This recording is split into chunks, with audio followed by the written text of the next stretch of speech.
วันที่ 4 มิถุนายน 68 แล้วนะครับ วันนี้ก็มาเริ่มตัดหญ้าเก็บหญ้าแล้วก็ตัดหญ้าด้านหน้าวัดฝายหินอีกครั้งหนึ่งครับยาวละยาวมาก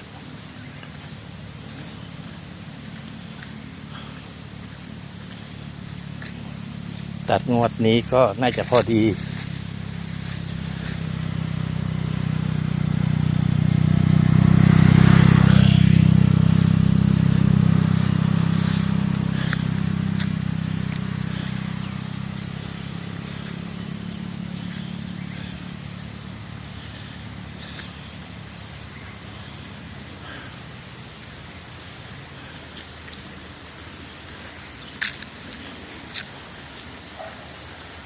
วัดประชารัฐสร้างสุขวัดฝายหินตำบลสุเทพอำเภอเมืองเชียงใหม่เข้าร่วมโครงการวัดประชารัฐสร้างสุขนะครับโดยความร่วมมือของคณะสงฆ์ภาครัฐองค์กรปกครองส่วนท้องถิ่นภาคเอกชนและประชาชน